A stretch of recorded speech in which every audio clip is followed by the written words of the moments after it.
श्री धर्मेश्वर लिंग का महात्म्य, धर्मपीठ का गौरव तथा मनोरथ तृतीया व्रत की विधि और महिमा। श्री महादेव जी बोले, देवी, जहां विश्वभुजा नाम से तुम स्वयं स्थित रहती हो, जहां क्षेत्र के विघ्न का नाश करने वाला तुम्हारा प्रिय पुत्र गणेश आशा विनायक नाम से प्रसिद्ध होकर रहता है, जिसका दर्शन करके राजा दुर्दम क्षण भर में धर्म बुद्धि हो गया था, उस लिंग का महात्म्य और उसके आविर्भाव का वृत्तांत मैं तुमसे कहूंगा। पूर्व काल में विवस्वान के पुत्र परम संयमी यम ने तुम्हारे आगे बड़ी भारी तपस्या की थी। मेरे दर्शन की तीव्र इच्छा से उन्होंने तपस्या करते हुए एक दिव्य चतुर्युगी व्यतीत कर दी। उनके तप से संतुष्ट होकर मैं उन्हें वरदान देने के लिए गया और मैंने कहा, सूर्य नंदन, वर मांगो। तब यमराज मुझे प्रणाम करके मेरी स्तुति करने लगे। यमराज बोले, कारणों के भी कारण शिव, आपको नमस्कार है। आपका रूप कारण से रहित और कार्य से भिन्न है, आपको नमस्कार है। आपका स्वरूप निराकार है तो भी समस्त रूप आपके ही हैं। आप परमाणु स्वरूप तथा पर और अपर हैं, कोई भी आपका पार नहीं पा सकता। संसार रूपी महासागर से आप ही सबको पार उतारने वाले हैं। आप भगवान चंद्रशेखर को नमस्कार है। आपका दूसरा कोई ईश्वर नहीं है, आप ही संपूर्ण जगत के ईश्वर हैं। आप गुणों से रहित हैं तो भी समस्त गुण आपके ही स्वरूप हैं।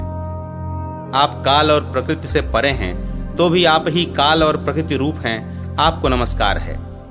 अनंत शक्ति, आप ही मोक्ष पद प्रदान करने वाले तथा आप ही मोक्ष रूप हैं। आप ही आत्मा, परमात्मा और चराचर जगत के अंतरात्मा हैं। आपसे ही जगत की उत्पत्ति हुई है, आप साक्षात जगत स्वरूप ही हैं। यह जगत आपका ही है, आप ही इसके एकमात्र बंधु हैं। आप ही ब्रह्मा, विष्णु और शिवरूप होकर इस विश्व की सृष्टि, पालन और संहार करने वाले हैं, आपको नमस्कार है। वैदिक मार्ग पर चलने वाले पुरुषों के लिए आप ही मृड रूप हैं और वेद विरुद्ध पथ पर चलने वाले लोगों के लिए आप भीम हैं। सांब शिव, आप भक्तों के लिए कल्याणकारी शंकर हैं, जिनके मन और वचन में नम्रता है। ऐसे पुरुषों के लिए आप शिव स्वरूप हैं। जो आपके चरणार विंदों की शरण लेते हैं, ऐसे भक्तों के लिए आप श्रीकंठ हैं। उन पर आई हुई विपत्ति रूपी हालाहल विष को पी जाने वाले हैं। शांत, शंभो, शंकर, चंद्रकला विभूषण, पिनाक पाणे, सर्पों को आभूषण के रूप में धारण करने वाले, आपको नमस्कार है। प्रभु, वही धन्य है जो आप में भक्ति रखता है। वही पुण्यात्मा है जो आपकी पूजा करने वाला है। अनंत शक्ति, मेरे जैसा अल्प बुद्धि वैभव से युक्त कौन मनुष्य यहां आपकी स्तुति कर सकता है। प्राचीन वेदवाणी के लिए भी जो अगम्य है, ऐसे आपकी स्तुति केवल नमस्कार मात्र ही है। स्कंद जी कहते हैं, ऐसा कहकर यमराज ने ओम नमः शिवाय इस मंत्र का उच्चारण करते हुए भगवान शंकर को सहस्त्रों बार प्रणाम किया। तदनंतर परमेश्वर शिव ने यमराज को नमस्कार से रोककर इस प्रकार वरदान दिया, सूर्यनंदन, तुम नाम से भी धर्मराज हो जाओ। आज से तुम समस्त चराचर प्राणियों के धर्माधर्म के निर्णय में मेरे द्वारा नियुक्त होकर मेरी आज्ञा से सबका शासन करो। तुम दक्षिण दिशा के अधिपति और समस्त जीवों के कर्म के साक्षी हो। उत्तम और अधम मनुष्य तुम्हारे दिखाए हुए मार्ग से ही कर्मानुसार गति प्राप्त करें। धर्म, मुझ में भक्ति रखते हुए तुमने जो यहाँ मेरे लिंग विग्रह की आराधना की है, उसके दर्शन, स्पर्श और पूजन से मनुष्यों को शीघ्र सिद्धि प्राप्त होगी। जो विशुद्ध बुद्धि वाला पुरुष तुम्हारे आगे इस धर्म तीर्थ में स्नान करके एक बार भी धर्मेश्वर का दर्शन करेगा, उसके समस्त पुरुषार्थों की सिद्धि उससे दूर नहीं है। जो मनुष्य कार्तिक मास के शुक्ल पक्ष की अष्टमी तिथि को उपवास पूर्वक धर्मेश्वर तीर्थ की यात्रा करेंगे तथा रात्रि काल में महान उत्सव के साथ जागरण करेंगे, वे फिर इस पृथ्वी पर जन्म नहीं लेंगे। ऐसा कहकर परम सुखदायक भगवान शिव ने अपने हाथों से धर्मराज का स्पर्श किया। उनके कर स्पर्श जनित सुख से आनंद मग्न हो धर्मराज ने महादेव जी से कहा, सर्वज्ञ, करुणा निधान ईश्वर, जब आपका प्रत्यक्ष दर्शन मिल गया तब मुझे दूसरे किसी वर की क्या आवश्यकता है। नाथ, जिनको वेद भी भली भांति नहीं जानते तथा वेद पुरुष ब्रह्मा और विष्णु भी नहीं जानते, उनसे भी यदि मैं वर पाने योग्य हूं तो यही प्रार्थना करता हूं कि ये जो पक्षियों के मधुर बोली बोलने वाले बच्चे हैं, जिनका कि मेरे सामने जन्म हुआ है, इनकी उत्पत्ति के समय रोग से पीड़ित हो इनकी माता शुकी मृत्यु को प्राप्त हुई और इनके पिता शुक को बाज ने खा डाला है। अनाथनाथ, मेरे द्वारा रक्षित इन असहाय बच्चों को आप वरदान दीजिए। अगस्त्य, इस प्रकार धर्मराज का परोपकार युक्त निर्मल वचन सुनकर शंकर जी ने उन पक्षियों को बुलाया और कहा, पक्षियों, तुम बोलो, तुम्हारे लिए कौन सा वरदान देना चाहिए? पक्षी बोले, संसार बंधन का नाश करने वाले परमेश्वर, आपको नमस्कार है। अनाथनाथ, सर्वज्ञ, त्रिनेत्र, हम पक्षी की योनि में जन्म लेकर भी जो आपका प्रत्यक्ष दर्शन कर सके हैं तथा आपकी कृपा दृष्टि के भाजन हो सके हैं, इससे बढ़कर मनोवांछित वर और क्या हो सकता है। गिरीश, लोक में उद्यम करने वाले लोगों को सदा सैकड़ों लाभ मिला करें, परंतु सबसे महान लाभ यही है कि आपका प्रत्यक्ष दर्शन हो। नाथ, यह जो कुछ दिखाई देता है सब क्षण भंगुर है।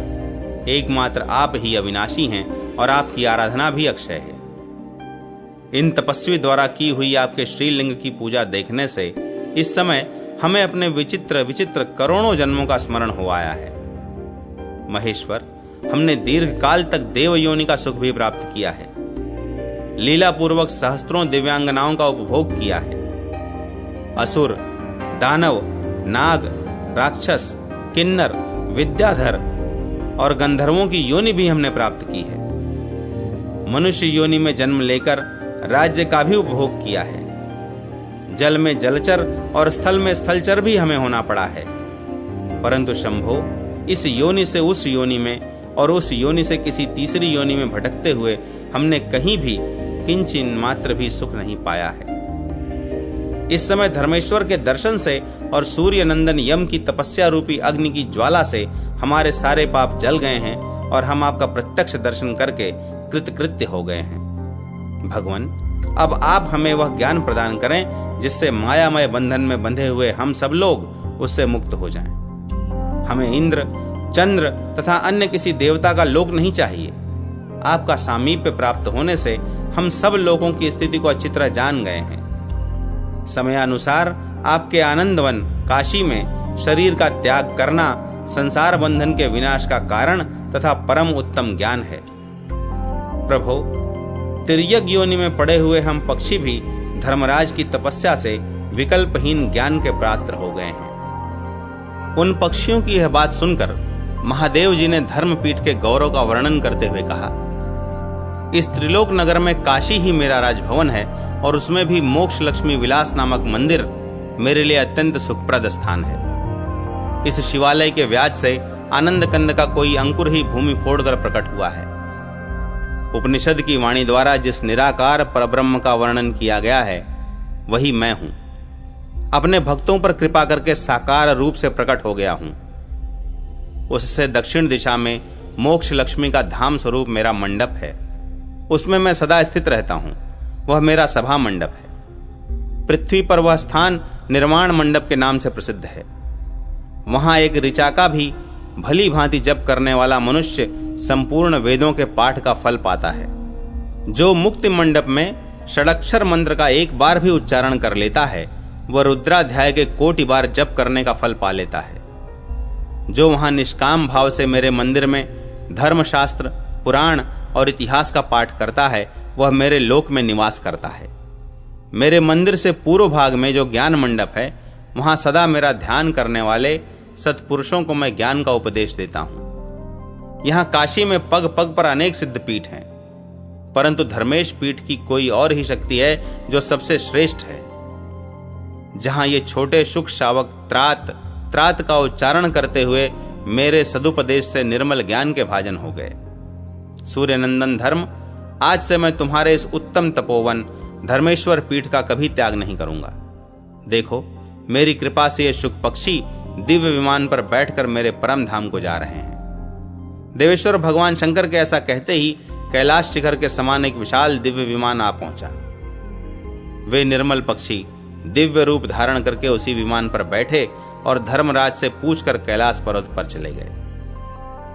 अगस्त्य उस आश्चर्यजनक वृत्तांत को देखकर जगदम्बा पार्वती ने कहा, महादेव, महेश्वर, इस धर्मपीठ का यह महात्म्य जानकर मैं आज से धर्मेश्वर के समीप में ही निवास करूंगी। जो स्त्री अथवा पुरुष इस धर्मेश्वर लिंग में भक्ति रखने वाले होंगे, उन सब की मनोवांछित कामनाओं को मैं सदा सिद्ध करूंगी। महादेव जी बोले, देवी, यह तुमने बहुत अच्छा निश्चय किया। यहां तुम विश्वभुजा के नाम से विख्यात होगी। जो यहां तुम्हारी पूजा करेंगे वे समस्त भोगों से संपन्न एवं सर्वमान्य होंगे। मनोरथ तृतीया को जो तुम्हारी भक्तिपूर्वक आराधना करेगा, मेरे अनुग्रह से उसके संपूर्ण मनोरथों की सिद्धि होगी। पूर्व काल में पुलोम कन्या इंद्राणी ने किसी मनोरथ की प्राप्ति के लिए बड़ी भारी तपस्या की, किंतु उन्हें तपस्या का फल नहीं मिला। तब उन्होंने बड़ी भक्ति और प्रसन्नता के साथ कोकिला के समान मधुर स्वर से रहस्य युक्त गीत गाकर मेरी आराधना की। मृदु मधुर ताल स्वर युक्त तान, मात्रा और कला से विशिष्ट उस गान के द्वारा मुझे बड़ी प्रसन्नता हुई।